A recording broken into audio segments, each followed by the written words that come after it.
84 ዓመት ሞላቸው። የሞት ገንዘብ የምትበሉ እረፉ። የትኛውን የአብነት ትምህርት ተምሮ ነው ቄስ የሆነው? ከነፃነት ሳቅ ጀርባ ብዙ መከራ አሳልፏል። ቤተ መቅደስ የገባ ሁሉ ቅዱስ አይባልም። ብዙዎች ፓስተር የሚሆኑት አሽ ለመነገር ነው አሉ። ቲክቶክ ላይ ነው እንደ እናንተ ህይወት ያለው?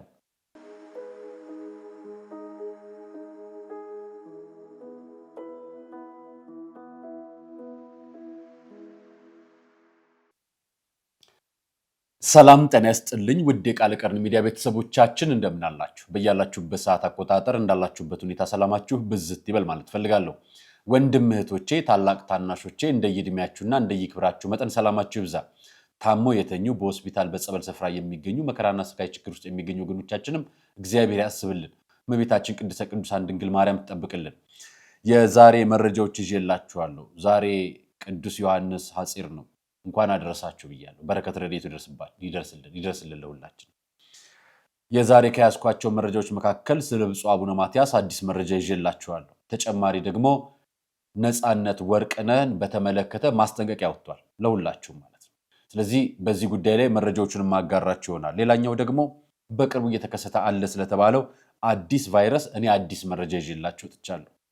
ከዛ በማስከተል ማቅርብላችሁ ደግሞ ወንድማችን ዘማርያም ወርቅን በተመለከተ አዲስ ነገር አለ። ስለሱ በደንብ እነግራችኋለሁ። መረጃውን በማስረጃ ነው ይዤላችሁ የምቀርበው። ታዲያ ሐሺሽ ነጋዴዎች ቸርች እየከፈቱ ነውና መንግስት አንዲበላቸው ልንላችሁ ነው የመጣነው። በምስክር በማስረጃ በመረጃ ነው ይዘንላችሁ የመጣነው። እናንተም ስትሰሙት ሁሉንም መረጃ ታዩታላችሁ። ሌሎች መረጃዎችም አያይዤ መጥቼላችኋለሁ። አርአያ መካሻ ነኝ። ይህ ቃለ ቀርን ሚዲያ ነው። መረጃውን ሰብስክራይብ፣ ላይክ ኤንድ ሼር በማድረግ ለብዙዎች እንድታጋሩልኝ በዚሁ አጋጣሚ ጋብዛችኋለሁ። ከመሸጋገሪያ በኋላ እንገናኝ።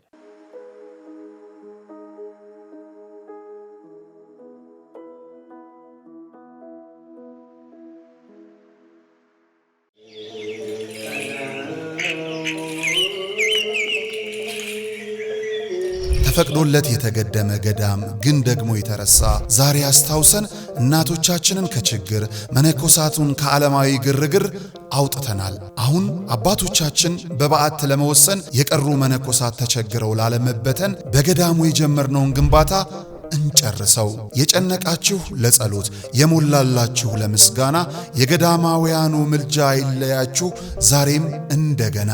አደራ አስራታችሁን መባችሁን አትርሱ። ሙታንሳው መልአክ ስመ ገናና የጀመርነውን እንጨርሳለን ባለቤቱ ይረዳናልና።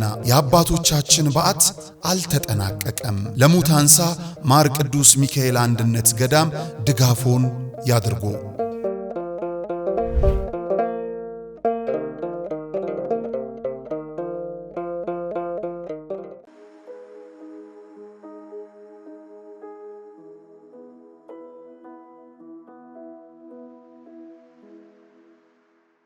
አመሰግናለሁ። የዛሬው መረጃ ብፁዕ አቡነ ማትያስ ናቸው። የመጀመሪያው መረጃ ብፁዕ አቡነ ማትያስ ከቅርብ ጊዜያት ወዲህ በተለያዩ የክብረ በዓላት የአደባባይ ኩነቶች ላይ ተገኝተው አያውቁም።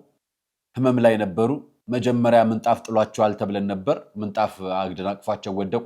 በኋላ ደግሞ መጸዳጃ ቤት ናቸው የወደቁትና እዛም ወድቀው የሚያነሳቸው ጠፍቶ ለረጅም ጊዜ ስለቆዩ ነው ህመማቸው የበዛው ሲል ዛሀበሻ የሚባል ሚዲያ ሄኖክ ጋዜጠኛ መረጃውን አጋርቶን ነበር። እኛም ከሱ አንፃር አይተን እነዚህ መረጃዎች እየወጡ ካሉት የነዘማሪያውት ካወጣው መረጃዎች ጋር አድርገን አቅርበንላችሁ ነበር። ከዛ በኋላ የዛኑ ቀን ምሽት ላይ ወጥተው በሚዲያ ደህና ነኝ በጸሎት አስቡኝ ብለው መናገራቸውን በሚዲያም ሰምታችኋል። እኛም አቅርበንላችኋል። ከዛም ጋር አያይዤ ዛሬም አቅርብላችሁ የሳቸው ዛሬ መረጃ 84 ዓመት ሞላቸው። ዛሬ ልደታቸው አባታችሁ አይደሉ? እንኳን አደረሳችሁ። ብፁዕ ወቅዱስ አቡነ ማትያስ በእድሜ በጸጋ ይቆዩልን። የመከራ አባት ናቸው እሳቸው። የበደላችን ሸክም የተሸከሙ አባት ናቸው። የብሔር ስንቅ ረሳራችንን የተሸከሙ አባታችን ናቸው። በወንበር ለሚሞቱ ደማቸው ለሚፈስ ኦርቶዶክሳውያን የተሸከሙ አባት ናቸው። ውርጅብኝ የወረደባቸው አባት ነው ያሉ። ስቃይና መከራ አንገላተዋል። አንደበታቸው ሲናገር አጠገባቸው ያሉት ነበር አንደበታቸውን ሲይዟቸው የነበሩት። አዎ ብፁዕ አባታችን ብፁዕ ወቅዱስ አቡነ ማትያስ የኦርቶዶክሳውያንን መከራ ምሳሌ ሆነው በዚህ ዘመን በዚህ ጊዜ እሳቸው ባይኖሩ ኖሮ ምን እንሆን ነበር ብለው ያሰኛል። እውነት ማን ይሸከማል? ሌላው ሰው ማን ይችለው ነበር? እሳቸው የተሸከሙትን 84 ዓመት ያቆይልን አምላክ እጥፍ ድርብ አድርጎ ይጨምርልን። እንደርሱ ያለ አባት ያድልልን። እንኳን ተወለዱልን። እኚህን አባት አጠገብ ስላላችሁ በስራም በማህበራዊ ጉዳይም ስለምታግዟቸው በጸሎትም ስለምታስቧቸው ወገኖች፣ ወንድሞች፣ ገዳማውያን አባቶች በሙሉ ለአባታችን እንኳን አደረሳችሁ በሉልኝ። እኔ እንኳን አደረሳችሁላችሁ። የእሳቸው አዲስ ነገር ዛሬ መወለዳቸው። እንኳን አደረሳችሁ፣ እንኳን አደረሰን ለሁላችሁም ኦርቶዶክሳውያን። ምክንያቱም አባታችን ባይኖሩ ኖሮ እስከ ዛሬ ሰፈር ለሰፈር ተለያይተን ተዋግተናል። እስከ ዛሬ ብሔር ለብሔር ተለያይተን ተጣልተናል። እስከ ዛሬ ተነስተን ቤተክርስቲያን ላይ ጦራችንን ሰብቀን ወቅተን ነበር። እሳቸው ቆመው አንዴ በመንበረ በሰላማ፣ አንዴ ደቡብና ብሔር ብሔረሰቦች የኦሮሚያ ብሔር ብሔረሰቦች በሚል አንዴ እዚህ ውስጥ ባለው ሽኩቻ ስልጣነ ክህነት ወይ ደግሞ ስልጣነ ክብር ለማግኘት ብለው በጵጵስና ለመሾም ጉቦ ስለሚከፍሉ በእነዚህ ሁሉ ጦር መካከል ተሰድበው ተወግረው ጁንታ ተብለዋል አይደል? ከዛ ደግሞ አሜሪካ ሊጠፉ ነው ተብለዋል አይደል? ይሄን ሁሉ የተሸከመው አባት ነው ያለው። እሳቸው ግን ጁንታ ላውላቸው መልስ አልሰጡም። መንበረ ሰላም አባታችን ላውላቸው መልስ አልሰጡም። ለሁሉም ሄደው ይቅርታ ጠይቀዋል። ታዲያ እኚህን ብፁዕ አባት የመሰለ አባት የትናገኝ ነበር? ለዚህ ነው ለእናንተ ኦርቶዶክሳውያን እንኳን አደረሳችሁ ብላቸው በኮንተም አድርሳቸው ቆርጣችሁም ላኩላቸው። እንኳን አደረሳችሁ፣ እንኳን አደረሰን። በእሳቸው ስም ነው መናገር የፈለግኩት። ሌላኛው የነፍሱን ይማረውና ወንድማችን ነፃነት ወርቅነህ ካረፈ በኋላ በፌዴራል ሰነዶች ማረጋገጫ ምዝገባ ጽሕፈት ቤት ደብዳቤ ወጥቷል። አስቸኳይ ደብዳቤ ነው ወጣው። ለሁሉም ማስጠንቀቂያ ነው የተላከው። ማስጠንቀቂያው ምን ያለ መሰላችሁ? አስተዳደራዊ ውክልናን ስልጣንን ይመለከታል ይላል። ወይዘሮ ንጹህ ዘር ደሳለኝ በላይነህ ዜግነት አሜሪካዊ፣ ፓስፖርት ቁጥር ይጽፍና አድራሻ አዲስ አበባ ክፍለ ከተማ ቂርቆስ ወረዳ 1 ቀበሌ የቤት ቁጥር ይጽፋል። ተወካይ አቶ አስናቀ ንጉሴ ደምሴ ዜግነት ኢትዮጵያዊ፣ አድራሻ አዲስ አበባ ክፍለ ከተማ ቦሌ ወረዳ። በነገራችን ላይ ንጹህ ዘር ደሳለኝ የነፃነት ወርቅነህ ባለቤት ነች።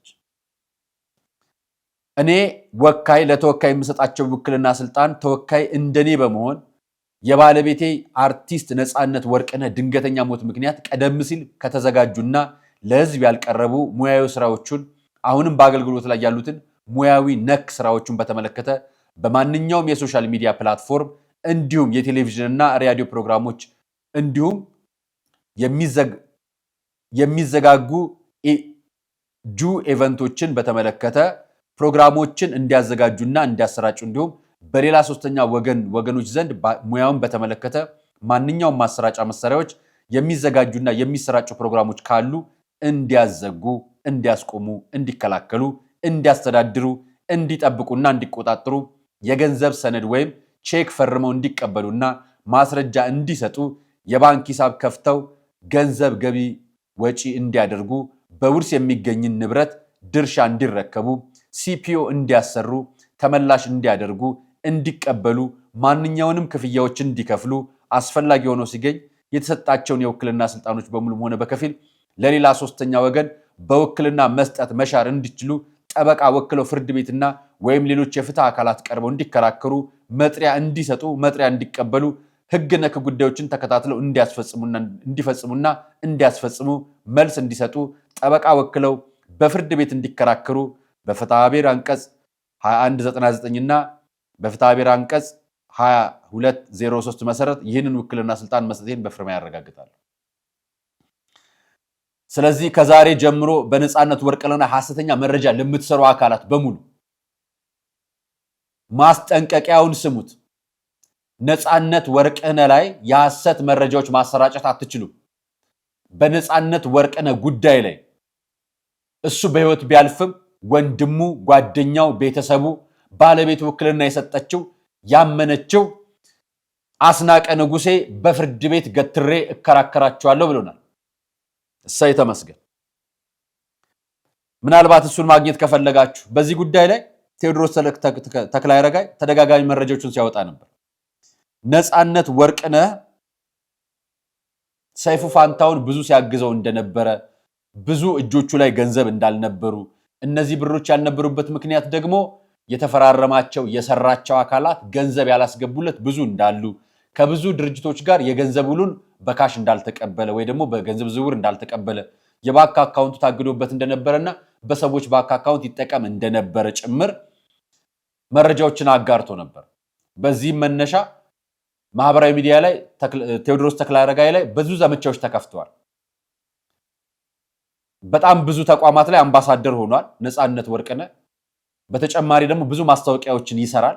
ክፍያዎች ያልተፈጸሙበትና ክፍያ ዕዳ ያለባቸው ሰዎች እጅግ በጣም ብዙ እንዳሉ ነው ከቴዎድሮስ ተክለአረጋይ የተረዳ ነው መረጃና የሞት ገንዘብ የምትበሉ እረፉ። እሱ አርፏል።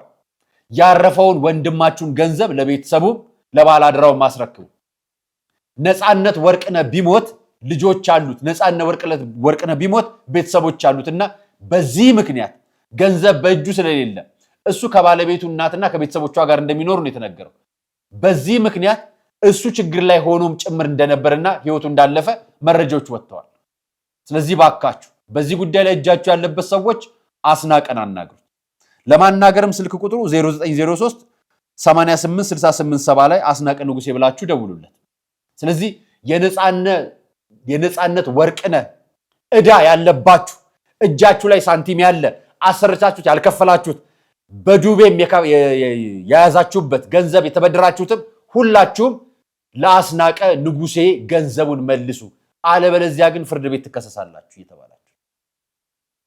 እሱ ቢሞት ልጆች አሉት፣ እሱ ቢሞት ቤተሰብ አለው። እንዲህ አይነት መረጃ የወጣው ከሳቅ ጀርባ ያለውን መከራ እንድታዩት ፈልጌ ነው። ከነፃነት ሳቅ ጀርባ ብዙ መከራ አሳልፏል፣ ብዙ ችግሮች አሳልፏል። ህይወቱን ተቋቁሞ ነው ያለፈው። ለሰው ሳቅ እየሰጠ እሱ ግን በስቃይና በመከራ አሳለፈ። ስለዚህ ልታዝኑለት፣ እውነተኛ ኢትዮጵያዊ ልትሆኑ፣ መከራና ችግሩን ልታሳልፉ፣ እጃችሁ ላይ ያለውን ዕዳውን ልትመልሱለት ግዴታ አለባችሁ። ጡር አለባችሁ ነው የምላችሁ። ጡር አለባችሁ፣ መከራና ስቃይ አለባችሁ። ስለዚህ የነፃነት ወርቅነህን ገንዘብ የበላችሁ ማስጠንቀቂያውን ስሙና ገንዘቡን መልሱለት። ተወካያለሁ።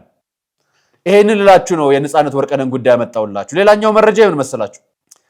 ትላንትናና ከትላንት ወዲያ ይሄ ማህበራዊ ሚዲያ ላይ በዓለም ጤና ድርጅት ገጽ ላይ ኒፓ ቫይረስ ብዙዎችን እያነጋገረ ይገኛል። ከአውራ ጉንፋን የበለጠ ገዳይ በሽታ ተብሎ በጣም ብዙዎችን የገደለ ነው ተብሎ ይሄ መረጃ እየተጋራ ነው። በጣም ብዙዎችን ገድሏል፣ ብዙዎችንም እየገደለ ነው።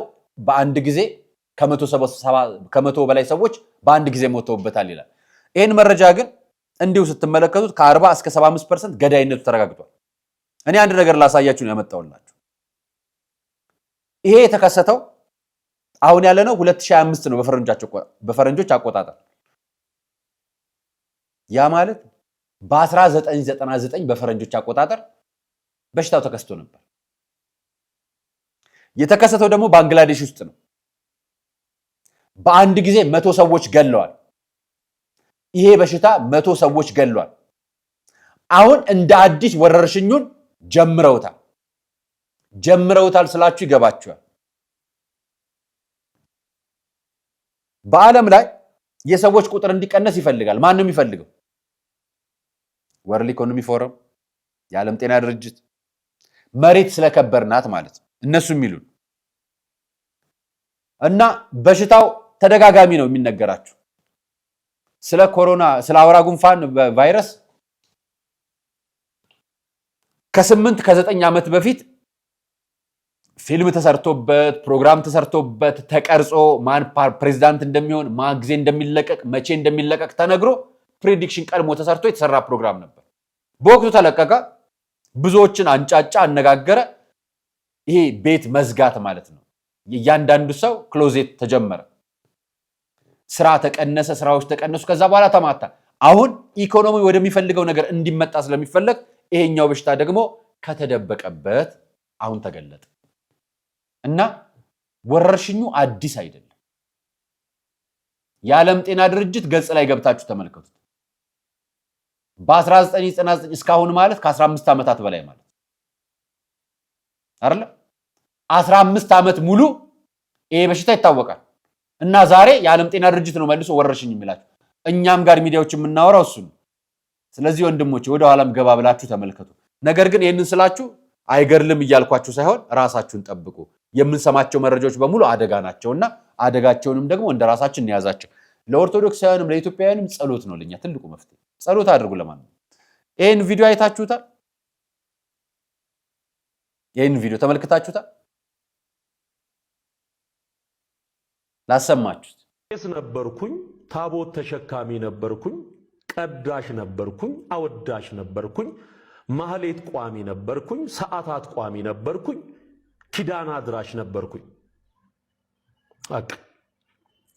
እንዲህ አይነት ዕውቀት ካለው ሰው ጋር የሚነጋገረው ይሄንኑ የዕውቀት ሌቭል ያለው ሰው ነው እንጂ ጸበል ቀጂ አይደለም። መሪጌታ ነበርኩኝ፣ ዲያቆን ነበርኩኝ፣ ስንት ዘመን ቄስ ነበርኩኝ ብለው ዛሬ ቤተክርስቲያን እኮ የሚሳደቡ ሰዎች አሉ። በበሩ ያልገቡ ሌቦች፣ ወንበዴዎች፣ በጎቹን የሚገድሉ፣ በኑፋቄ የሚገድሉ፣ በክህነት የሚገድሉ። እውነተኛ ደግሞ ካህናት አሉ የሚያጠምቁ የሚያቆርቡ። ከእውነተኛ ካህናት ጋር እንድናድርግ የተሰጠው ምላሽ ወንድማችን ዲያቆን ዘማርያም ማህበራዊ ሚዲያ ላይ ለኤርሚያስ ይመስለኛል አይደል ቀለሜ ኤርሚያስ ይባላል መስለኝ እንደዛ ማህበራዊ ሚዲያ ላይ እሱ ለተባለ ግለሰብና በቤተክርስቲያናችን በመታከብራቸው እግዚአብሔር የሚያድርበት ታቦት ላይ የተሳለቁ የተዘባበቱ ክፉ ነገር የተናገሩትን ግለሰቦች ለውይይት ጥሪ አቅርቦላቸው ነበር ዘማርያም። እና ዲያቆን ነበርኩ፣ ቀዳሽ ነበርኩ፣ ቅኔ ቆም ነበር፣ ዘማሪም ነበርኩ አለ። ነበር ግን የትኛውን የአብነት ትምህርት ተምሮ ነው ቄስ የሆነው? ማረጋገጥ ይችላል? መልስ የለም። እሺ የትኛውን የኮሌጅ ትምህርት ተምሮ ነው መንፈሳዊ ኮሌጅ የተማረው? ማረጋገጥ ይችላል? አይቻልም። ምክንያቱም አታገኙ። እስከ ዛሬ ያልወጣ ሰነድ ዛሬ አይወጣም። ዘማርያም የጠራው ጥሪ ምንድነው ካላችሁኝ አሰማችኋለሁ። ዘማርያም የጠራው ጥሪ ኑ እንወያይ ነው። እሱን አሰማችኋለሁ። ይሄኛው ውይይት ሲቀርብ ለጥሪ ሲቀርብ ቄስ ሁሉ ጻድቅ አይደለም ወይ ቅዱስ አይደለም፣ ዘማሪ ሁሉ ጻድቅ አይደለም ቅዱስ አይደለም አልተባለም፣ ተብሎ አያውቅም እኛ ጋር። ስለዚህ ቄስ የነበረ ሰው በሙሉ ጻድቅ ነው የተባለ ይመስል እኔ ጻድቅ ነኝና ከተኮነነ ጸበል ቀጭ ጋር አላወራም ብሎ ማውራት በነገራችን ላይ ፈራጅ መሆን ማለት ነው። በቤተ ክርስቲያን ትህትናን ያሳየን ክርስቶስ ነው አይደለም? በቤተ መቅደስ ያሳየን ዝቅ ብሎ የሐዋርያቶችን እግር ያጠበ። ጸበል ቀጂ የተናቀ ከመሰላችሁ ክርስቶስ መንፈስ ቅዱስ የረበበበት ውሃ ሌሎች ሰዎችን አጋንንት መንፈስ እያወጣ ከበሽታ የሚያድን ሆኖ ሳለ ጸበልን በንቀት በስድብ ይጠራዋል። ይሄ ክርስቶስን መሳደብ ነው። መንፈስ ቅዱስ የረበበበትን ውሃ ስለቀዳ ጸበል ቀጂ ከተባለና ለመዘባበቻ የተጠቀመው እሱ መንፈስ ቅዱስ ያደረበትን ውሃ አክብሮ ጎንበስ ብሎ የቀዳውን እሱ ግን ምን አረገው? መንፈስ ቅዱስን ተሳደበ። ሳጥናኤል የመላእክት ሁሉ አለቃ ነበር። ሳጥናኤል እና የመላእክት አለቃ ነበርኩ። በእግዚአብሔር ፊት ትዕቢት ይሰራል? አይሰራም። አሁንም ይሁዳ የሐዋርያቶቹ ከ12 ሐዋርያቶች አንዱ ነበር። ይሁዳ ክርስቶስን ስሙ አሳልፎ ሰቀለው እንጂ የክርስቶስን ሕይወት ኑሮ እኛ እንድንኖር የተፈለገውን መክሮ እንደ ሌሎች ሐዋርያቶች ወንጌል አስቀምጦልን አላለፈም። ቅዱስ አልተባለም። እና ቤተ መቅደስ የገባ ሁሉ ቅዱስ አይባልም። ገብቶ የወጣ ሁሉ አይባልም። ስላንተ ቅስና፣ ስላንተ ዘማሪነት፣ ስላንተ ሰባኪነት አንተው ታውቃለህ። ሰርተፊኬቱንም ክህነቱንም የሰጠን አንተ ታውቃለህ። የተጠራው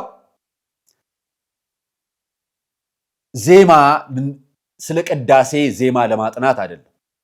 ስለ ዘማሪነቱ የመዝሙር ጥናት አይደለም። ስለተናገርከው ታቦት ላይ ውይይት ጥሪ ነው ያቀረበልህ እንጂ አንተ የአብነት አስተማሪ ሆነ አታውቅም። የቤተክርስቲያን የኮሌጅ አስተማሪ ሆነ አታውቅም። ቄስ የከተማ ቄስ ደሞዝተኛ ቅጥረኛ ነው። ስለዚህ የቤተክርስቲያን ሰራተኛ ነው። እንደናንተ አይነቶቹን ማለት ብዙዎች አሉ በመንፈስ ቅዱስ ተመርተው በራሳቸው አገልጋይ ሆነው እግዚአብሔርን እያመለኩ የሚያገለግሉ ብዙ ካህናት፣ ብዙ ዲያቆናት፣ ብዙ ቤተክርስቲያን አገልጋዮች አሉ። እንደናንተ አይነቱ ግን ደሞዝተኛ ነበር። ደሞዝተኛ ደግሞ አያውቅም። በተራ ያጠናውን አብሮ ሲባል ያለውን እኮ አንድ ምዕመን አምጥታችሁ በየሳምንቱ የሚያስቀድሰው አግኝታችሁ ቤተክርስቲያን ብታስገቡት ተሰጥኦውን እኩል እያለ ከካህኑ ጋር ከዲያቆኑ ጋር እያለ ሙሉን ቅዳሴ ይልላቸዋል። ይሄ ነው አሁን ቤተ መቅደስ ውስጥ ገብቼ እንዲህ ይደገማል ያላችሁ። መጽሐፍ ቤት ተምርሃል፣ አልተማርክም። ይሄን ታውቀዋል፣ አልታወቅም። ቴዎሎጂ ተምርሃል፣ አያውቀውም። እና የተጠራው ለምንድን ነው? ና ውይይት ተወያይ እንጂ ና አስቀድስ አልተባልክም። ና በተናገርከው ንግግር ውይይት እንወያይ እንጂ ና ዝማሬ ዘምር ወይ ዝማሬ ዜማ ወጣ አልተባልክም። አንተ ዘማሪነትም ለራስህ ቀዳሽነትም ለራስህ። ቄስ ሁሉ ቅዱስ አይደለም። ቄስ ሁሉ አዋቂ አይደለም። ይሄን ላሳያችሁና ወደዚህኛው ቪዲዮ ላስገባችሁ። እሱ ምን እንዳለ ምን ብሎ እንደጠራው ይት በስመ ሥላሴ እንደምን አላችሁ የእግዚአብሔር ቤተሰቦች፣ የድንግል ማርያም ወዳጆች። እንግዲህ ሰሞኑን የተለያዩ ጥሪዎች ከተለያዩ ወገኖች እየሰማን እንገኛለን። በመጀመሪያ እኛ ያደረግናቸው ሁለቱም ጥሪዎች የሁለቱንም ጥሪ መቀበል ነው ያደረግነው። ቀለም ወርቅ አይተንፍሱ ወይም ደግሞ ኤርሚያስ አበበ የሚባለው ግለሰብ ነገረ መስቀሉን በተመለከተ እኔ አጠገብ ሊቆም የሚችል አንድም የቤተ ክህነት ሰው የለም በማለቱ ምክንያት እሱ ያቀረበውን ጥሪ የተቀበልነው። ትዝታው ሳሙኤልና ዮናታን አክሊሉ የተባሉ ግለሰቦች ደግሞ በቤተክርስቲያናችን የሐዲስ ኪዳን መሰዊያ በሆነ በታቦት ላይ ሲሳለቁ ነበር። ለዚህ ላቀረቡት ስላቅ ምላሽ ካላቸው ገለልተኛ በሆነ ቤት ልክ እንደ ቴዲ አዋሳ ቤት እንድንዋይ ነበር ጥሪ ያቀረብኩት። ቀለሜም ላቀረበው እኔ ፊት የሚቆም የለም በማለቱ እሺ አንተ ባልከው ርዕስ ሆኖ በመጽሐፍ ቅዱስ ቤተክርስቲያናችን በምትቀበላቸው የትኞቹ መጽሐፍቶች ብለን ጥሪ ተቀበልነው። አልመጣም።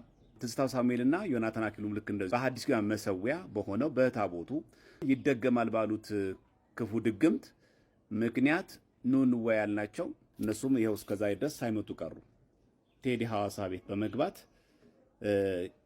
ጥሪው ይሄ ነው። ጥሪው ቁጣ የለውም።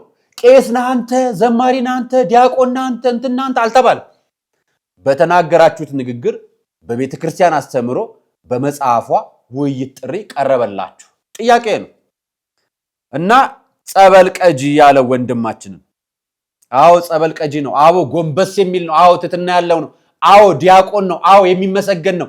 እኛ የምንኮራበት አንደኛው ጀግና ወንድማችን ነው።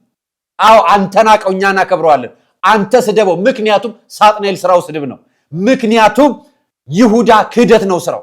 እኛ ግን እንኮራበታለን። በገንዘብ የሚገዛ የሚደለል ይሁዳ አይደለም እሱ። በገንዘብ ተገዝቶ የቆመበትን የሚሳደብ የራሱን የካደውን ቁጭ ብሎ በመስበክና በመሳደብ ስብከት አድርጎ የሚኖር ከሃዲ አይደለም ዘማሪያም። ይሄ እውነት ነው። ሳጥናኤል እግዚአብሔር አምላክ እንደሆነ አያውቅም እንዴ? ያውቃል እኮ። ሳጥናኤል የመላእክት አለቃ የነበረው ያውቃል እኮ። ግን ምን አድርጓል? ክዷል። ዕውቀት አለው፣ ጥበብ አለው፣ እንደ መላእክቶች የኃያልነት ስልጣን ነበረው። ነገር ግን ክዷል። አንተ ቄስ ነበርኩኝ ሊቃውንት ይምጡልኝ። የሊቃውንት ጉባኤ ምን እንደሚሰራ ታውቃለህ? ሊቃውንቶች እስከ አንተ ጋር የሚገናኙበት። ሁለተኛ ደግሞ እነ ማን ነበር ያለው? እነ መምህር ዘበነ ለማሁን ቢጠሩኝ እመጣለሁ አለ። ላንተ ሰንበት ተማሪ እንኳን አይመጣም። ሰንበት ተማሪ አይገባም። በጣም የተከበሩ ናቸው፣ ጨዋዎች ናቸው፣ ነገ የቤተ ክርስቲያን ወራሾች ናቸው። ሰንበት ተማሪዎች ኦርቶዶክሳዊ ክርስቲያን ናቸው። አንተ በአደባባይ አፍን ለከፈትክበት ለአፍ ምላሽ ሊሰጥህ በአደባባይ በትህትና በጨዋ ደም ወደ አደባባይ መጣ። አይደለም እሱ የሰንበት ተማሪ እንኳን ሊጠራ አይገባም ነበር። እሱ ግን ትሁት ስለሆነ፣ እሱ ግን የእግዚአብሔር ልጅ ስለሆነ፣ እሱ የእመቤቴ ስም ስለያዘ የእመቤቴ ልጅ ስለሆነ በአደባባይ በትህትና ጠራ። የእናንተስ ምንድነው? ምን ብሎ መለሰልህ መሰለህ? አሁን ለአንተ ለተናገርከው፣ አሁን አንተ ለተዘበትከው፣ ዛሬ ማህበራዊ ሚዲያ ላይ ለጠፈው መጽሐፍ ቅዱስ ነው ያወጣው። ወጥቶ ማህበራዊ ሚዲያ ላይ እንደኛ አይናገርም። እንዳንተ አፉን አይከፍትም። እንዳንተ ባፉ ክፉ ቃላት አይተፋም። እኔ ግን እላችኋለሁ በሰማያት ላለ አባታችሁ ልጆች ትሆኑ ዘንድ ጠላቶቻችሁን ውደዱ፣ የሚረግሟችሁንም መርቁ፣ ለሚጠሏችሁም መልካም አድርጉ፣ ስለሚያሳድዷችሁም ጸልዩ። እርሱ በክፎችና በበጎዎች ላይ ፀሐይን ያወጣልና በጻድቃንና በኃጢአተኞችም ላይ ዝናቡን ያዘንባል አላቸው። ሰማ ይሰማል አይደል? ዘማርያም መልሶ ይሄን መጽሐፍ ቅዱስ ላይ ገብቶ ስድብ አታገኝም። መጽሐፍ ቅዱስ ስድብ የለው። አንተ የምታጠናው ያ ከቨሩ የክርስቶስ የመሰለው ግን እንደ ይሁዳ ነገር የያዘ የተደበቀ መጽሐፍ ይዘህ ነው አይደለም? የራስን መጽሐፍ የስድብ ውርጅብኝ ያወረድክበት። እውነት ቤተክርስቲያን በሰዓት እንደምትፈተን ለማወቅ ብፁዕ አቡነ ማትያስን ማየት ብቻ በቂ ነበር። ዘማርያም ጋር መምጣት አይጠበቅም ነበር። ዘማርያም የብፁዕ አቡነ ማትያስ ልጅ ነው። ኦርቶዶክሳውያን የብፁዕ አቡነ ማትያስ ልጆች ነን። በአንተ ስድብ የሚሳደብ ኦርቶዶክሳዊ የለም። እግዚአብሔር ይቅር ይበል ብዬ አንድ አባት የሆነ ነገር ሲናገሩ ሰማኋቸው። ብዙዎች ፓስተር የሚሆኑት አሽ ለመነገር ነው አሉ። እና ቤተክርስቲያን መነገር ሲያቀታችሁ፣ አሽ መነገር ሲያቀታችሁ፣ ገንዘብ አልበረክ ሲላችሁ፣ ገንዘባችሁን ውስጣችሁ ባለው ኃጢአት ስታጠፉት ወጣችሁ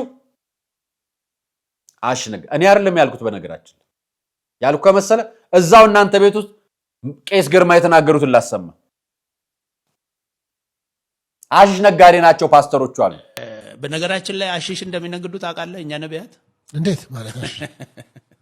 አሽሽ ነግዳለሁ እዚህ ኢትዮጵያ ውስጥ በማስረጃ ድረስ እኔ ጋር የመጣ ማለት ነው እኮ። ዝም ብሎ በሰላም ነቢያት አይደሉም እነዚህ። ለዚህ እኮ ነው የምንቃወማቸው። ሃይማኖቱን ያጠለሻሉ። ቢዝነስ ነው፣ ትልቅ ኢኮኖሚ እኮ በዓለም ዙሪያ ይገወጥ የመሳሪያ ዝውውር፣ የሐሺሽ ንግድ፣ ትልቅ የድራግ ዝውውር ነው ትልቁ ንግድ። እና እነዚህ ነገሮች ናቸው ትልቅ የኢኮኖሚ እንትን የሚያመጡት። እና የመሳሪያ ዝውውር፣ የሐሺሽ ንግድ እና ደግሞ አንዳለ ሶስተኛ ረሳሁት። እና በእነዚህ ነው በዓለም ዙሪያ ላይ እንትን ግን እርሶ ታዲያ እንዴት ነው ጥቆማ አይሰጡም? እንዴ ታዲያ ሐሺሽ እየሸጠ የሚያገለግል ነብይ የት ነው ተጠቁመው? ለማን ትጠቁማለህ? እንዴት ይሄ የሚመለከተው አካል የለም? ይሄንን አንደኛ ህገ ወጥ ነገር ነው። ሁለተኛ ራሱ ወይ ነብይ ባይባልስ? ህገ ወጥ ነብይማ ራሱን እኮ ነው የሚለው እኮ። ታዲያ እንዴት ነው አብረው ሲሄዳሉ? ሁለቱ ነገር እንደው ዘይት ይሸጣል ቢሉኝ ልቀበለው ትችላለሁ። ዘይት አነሰቻ። አሁን እሷት በትናንሽ መልቀም አልፈለጉ። ለቅመው ሲጨርሱ ወደ ትላልቅ የማህበረሰቡን አቢዩዝ ወደሚያድረግ ትልቅ ቢዝነስ ውስጥ ገባን ብሎ ነው ወደዛ ጋር ሄዱት። እና ትላልቅ ወንጀል ምናምን የሚሰሩ ነገ እኮ ይጋለጣል። እንትን የለውም እኮ እነዚህ ለሃይማኖት ብሎ ለምናምን እኮ አይደለም። እና ይሄ እንደሱ አይነት ነገሮች አሉ። ኤኒዌይ ያውቃል ባለቤቱ። ይሄን አሁን በመናገር በጣም ኔትወርክድ ነው ከመንግስት አካላት ከባለስልጣናት ከአንዳንድ እንትኖች ጋር ኔትወርክድ ነው። እዛ ሄደህ ስትነካ ሰውየውን ብቻ አይደለም የምትነካው ፖሊስ ይኖራል፣ የምትገባው አቃቤ ሕግ፣ ዳኛ፣ መንግስት እንትን በኔትወርክ ነው። አንድ ሰው እንኳን ሲያዝ በዚህ ሁሉ ኔትወርክ ውስጥ ነው የሚያስለቅቁት። ስለዚህ እንደ ቢዝነስ ነው የሚቆጥሩት። የጦር መሳሪያ ንግድ እንደሱ ነው። ለካ ለዚህ ነው ከኦርቶዶክስ ዲያቆንነትና ከቄስነት ወጥተው እዛ እየገቡ ያሉት። ለዚህ ነው እኔ አልገባኝም። ዘይቱ ላይ እና ቲሸርቱ ላይ ብቻ የቀረ መስሎኝ ነበር። ከፍ ብሏል እንዴ? ለካ መዋቅር አለው፣ የተደራጀ ሲስተም አለው። ለካ ቄስ ግርማ እናመሰግናለን ይህንን መረጃ ስላካፈሉ። እንግዲህ መረጃውን ያገኘ ነው ከራሳቸው ነው፣ ከባለቤቱ ከራሳቸው ከፕሮቴስታንት ከጴንጤ ቤት አባቶቻችን ነው ያገኘ። ስለዚህ አሁን ባሽሽ ነው የተናገረው እንበላ፣ ባሽሽ ነው የተሳደበው እንበላ። መጽሐፍ ቅዱስ ሳይሆን አሹ ነው ያናገረው እንበላ። መቼም ነጋዴ እየቀመሰ ነው የሚሸጠው አይደል? እግዚአብሔር ይርዳው። ይሄን ልጅ አስታወሳችሁ? ትላንትና አቅርቤላችሁ ነበር። አርያ ሚዲያ ላይ ነው፣ እዚህ ነው። እኔ ሁለቱም ጋር ስለምሰራ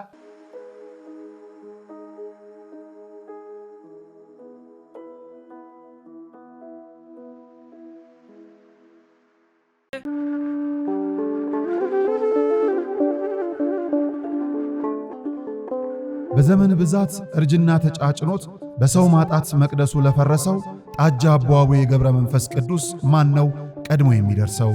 ምድሩ ለምለም ሀገሩ የጀግና ጦርነት ፈተነው እንጂ የማያውቅ ልመና።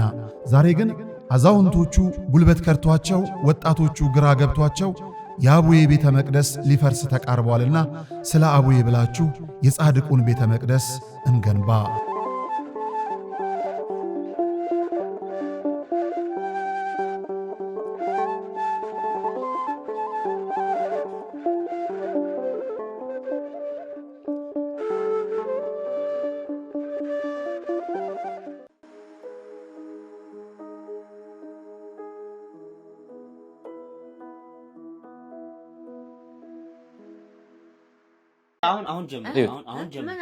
አሁን ጀምሪ። ቅዳሜ ተረግዘሽ እሑድ ተወልደሽ ሰኞ ክርስትናሽ ማክሰኞ ሰርግሽ ሮብ አማርኛ ትናገሪያለሽ ሐሙስ ወደ ፓሪስ ዓርብ ቻይና ነሽ ቅዳሜ ፈረንሳይ እሑድ ልደትሽ። ያዥበት ነይ ግጪ ልብላ ሰውነቴ እየተንቀጠቀጠ እኮ ነው። ልብላ በፊት ልብላ። እሺ ትበያለሽ። ሰውነቴ እየተንቀጠቀጠ እኮ ትበያለሽ። መድኃኒዓለም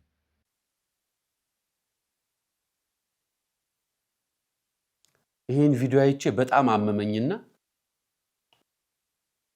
እንደው ያጠፋዋል ከዛ በኋላ ምንም ነገር አያረግም ብዬ አስቤ ነበር። ግን ወጣት ሕፃን ታዳጊ ልጅ ነው። አያቱ ናቸው ሲናገር እና ክፉ ነገር አይደለም ብዬ አስቤ ነው። የእናቱ ረሃብ መንቀጥቀጥ የአያቱን ረሃብና መንቀጥቀጥ አልገባው። እኔን እያለ ለምን ትቆጣኛለህ ይሉታል። ምክንያቱም የተለመደ ቁጣ ይቆጣቸዋል አያቱ። አሁን ስርዓት የለም፣ ታላቅ ማክበር የለም፣ ምግባረ ሰናይነት የሚባለው ነገር የለም። ይሄንንማ ከፓስተሮቹም እያየን ነው። ይሄንንማ ከተሳዳቢዎቹም እያየን ነው። ለካ ይሄንን ትውልድ ይሄንን ነገር ለቫይራልና ለቪዲዮ ትልቅ ለመውጣት ተብሎ እንዲየተወጣ ድጋሚ ያሰቀቀኝ ደግሞ በድጋሚ ቀርጾ ይቅርታ አሰኛቸው። ባያቱ ተሳልቆ ታላቁን ሳያከብር እናቱን ሳያከብር እንዲህ ተናግሮ በድጋሚ አደባባይ ወጥቶ ይቅርታ በይ እኔና አንቺ ቀልድ ነው የሰራነው በይና ተናገር ያላት ይዋት ድጋሚ አያቱ ጨካኝነት ነው። ይበጣ ነውር ነው። ሰላም ፋሚሊ እንደምን ዋላችሁ? እግዚአብሔር ይመስገን። ያው ትናንትና በለቀቅ ነው የይቅርታ ቪዲዮ እንግዲህ ብዙዎቻችሁ ተረድታችሁኛል ማለት ነው። በጣም ቴንኪዩ። ግን በዛው ልክም ያልተረዳችሁኝ ሰዎች አላችሁ። እንግዲህ እኛን ሳይሆን እማማን ነው ይቅርታ ማለት ያለብህ እሷን ነው መካስ ያለብህ እያላችሁ ነበርና ይሄው እሷ ፊት እንግዲህ እማማ በቀደም በሰራነው ቪዲዮ እማማ ለምንድን ነው የምትቆጣት ለምን አስራብካት እያሉኝ ነውና ምን ትያለሽ በዚህ ጉዳይ? አንድ ቁጣ የለም፣ ማስራብ የለ፣ ማስጠማት የለ፣ መብረድ የለ፣ ሁሉ ቆንጆ ነው። እንግዲህ እንደሰማችሁት ነው ፋሚሊ። እንግዲህ ድጋሚ አስፈራርታት ነው የቀረጽካቸውና አያትህ ድጋሚ አስፈራራቸው። ያንን እኮ ሳታስበው ቀረጽካቸው። በተግባር የምታገረገውን ነገር በካሜራ ቀርጻ አሳየን። ድጋሚ እናትን አስፈራራ። ተንቀጠቀጥ ኩራበኝ አሉ። እኛ ጎዳና ለወጡት መግቢያ እንፈልጋለን። ሀገር ቤተሰብ ለሌላቸው ጎዳና የወጡት እንዲፈለጉ እንዲሰበሰቡ እንጮሃለን፣ እናገራለን። እናንተ የገዛ አያታችሁን ያሳደጓችሁን እናትና አባታችሁን የወለዱትን አያታችሁን ቁጭ አድርጋችሁ አስረባችሁ በዛ ላይ የተቆጣሁን እኮ እኛ ነው ያየነው። አያትህም አልተናገርኩም ለምን ተቆጣኸኝ አላሉ። ምክንያቱም ታስፈራራቸዋለህ። ይሄ ምንድነው? በጥፋት ላይ ጥፋት በኃጢአት ላይ ኃጢአት እንደመደረብ ነው። እንዲህ የምታደርጉ ልጆች እባካችሁ ነው። ወንጀል ነው። ይሄ በደል አይደለም፣ ወንጀል ነው። ይሄ በደል ተብሎ ብቻ የሚገለጽ አይደለም፣ በጣም ትልቅ ነው። አያችሁ፣ ስርዓት ስንጥስ፣ አባት ሳናከብር፣ እናት ስንንቅ፣ አያትን እንዲህ ስንቀልድባቸው፣ ለገዛ ቪዲዮአችን ቫይራል ብለን አያቱን እያስራበ እያስፈራራ ቪዲዮ ከቀረጸ በኋላ ድጋሚ ደግሞ አስፈራርቶ አይ ረሃብ የለም ቁጣ የለም እየሰማን እያየን እኮ አያት አይደለም ምስክር እኮ ለዚህ ያየ ህዝብ ነው እኮ የሚመሰክረው። ያየው ያለም ህዝብ ነውር ነው።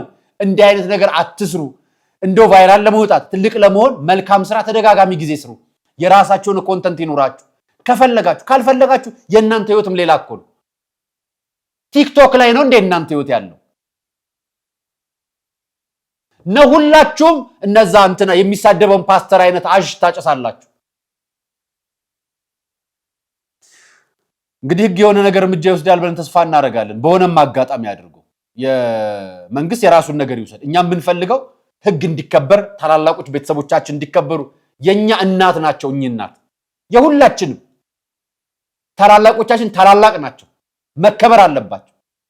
ለምን ፖለቲከኛ አይሆንም? ለምን ተቃዋሚ አይሆንም? ለምን ደጋፊ አይሆንም? ማንም ታላቅ ታላቅ ነው። መንግስት ሁሉም ሰው ተቃዋሚ መሆን ይችላል እንዳይችልም። መንግስት ሁሉም ሰው ደጋፊ መሆን ይችላል እንዳይችልም። ነገር ግን ነገር በልኩ ሁሉም ጋር መሄድ አለበት። ስለዚህ ልጆችም እንታይ ብላችሁ በታላላቆቻችሁ ላይ፣ በእምነት አባቶቻችሁ ላይ፣ በሃይማኖት መሪዎቻችሁ ላይ፣ በጎረቤቶቻችሁ በእድሜ እንኳን አንድ ዓመት ለሚበልጣችሁ ታላቅ እንኳን ትህትናን አሳዩ። አለበለዚያማ እናንተ ሁላችሁም ይሁዳ ናችሁ። አለበለዚያ እናንተም ቄስ ነበርኩ ብላችሁ ራሳችሁን ሊቃውንት አድርጋችሁ ራሳችሁን ለውይይት የምትጠሩት ልክ እንደ ይሁዳ ነው። ልክ እንደዛኛው ሰው። የዛሬ ቆይታ ይህን ይመስል ነበር። አርያ መካሻ ነበር ፕሮግራሙን አዘጋጅቼ ያቀርብኩላችሁ። ሰናይ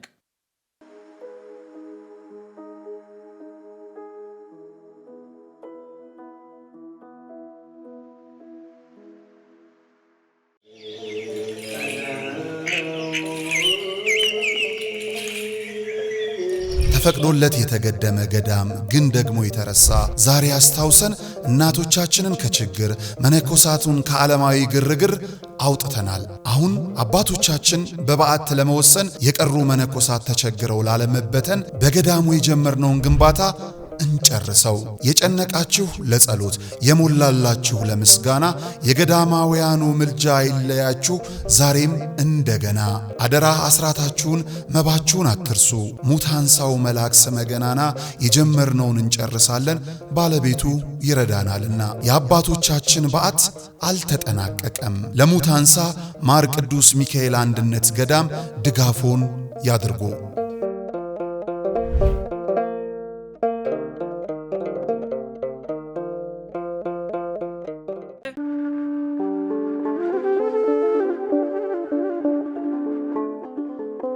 በዘመን ብዛት እርጅና ተጫጭኖት በሰው ማጣት መቅደሱ ለፈረሰው ጣጃ አቧዌ ገብረ መንፈስ ቅዱስ ማን ነው ቀድሞ የሚደርሰው?